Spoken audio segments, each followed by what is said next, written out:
obrigado, Sra. Presidente, Srs. Deputados, Sr. Professor Hélder Trindade. Nós não perfilhamos nem seguimos o enquadramento que o Sr. Deputado João Semedo fez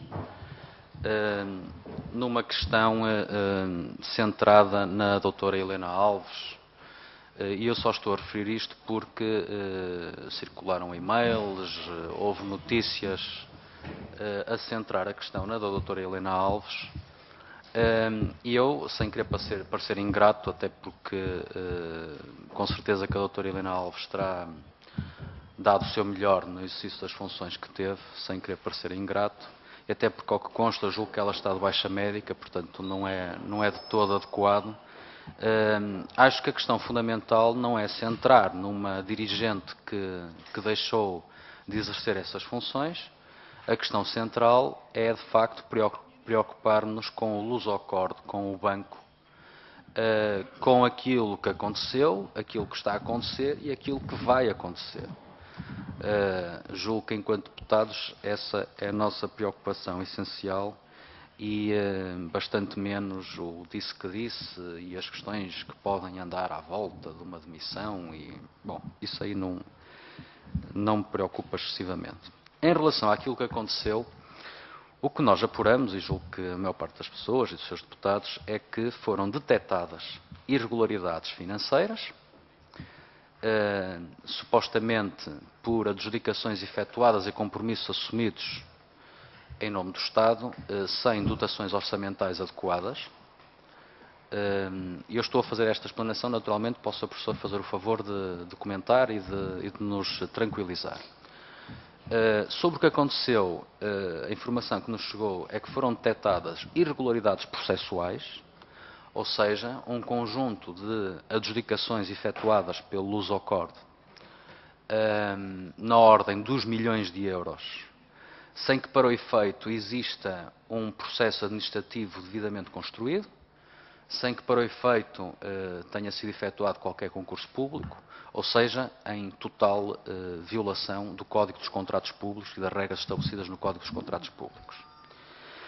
E sobre o que aconteceu, um outro aspecto, para além das irregularidades processuais, administrativas e financeiras, e esse talvez seja o mais preocupante, em face do contributo que milhares de portugueses, de casais portugueses, deram ao Banco Público e à Lusocorde, e às expectativas legítimas que estão criadas, que é acerca da qualidade e da segurança da criopreservação.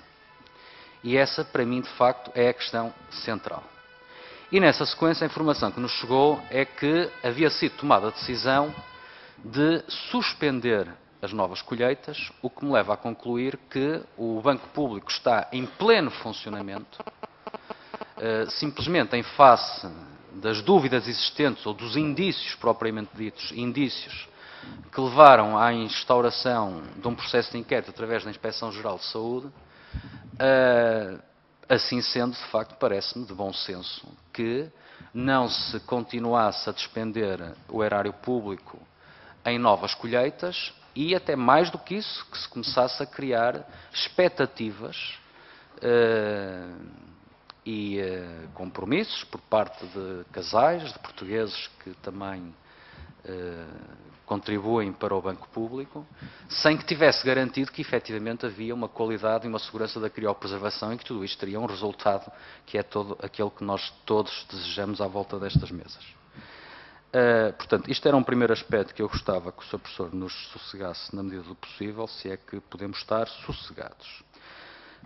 Sobre esse estado atual, o que está a acontecer, naturalmente eu gostava também de perceber, porque um dos fundamentos que foram apresentados é que o lusocorde terá nascido mal, digamos assim.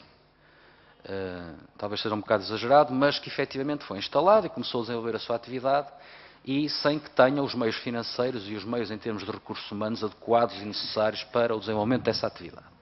Isso poderia estar, inclusive, na origem, apesar da boa vontade das pessoas que lá trabalharam e que trabalham, de a tal garantia de qualidade e segurança não estar a ser adequada.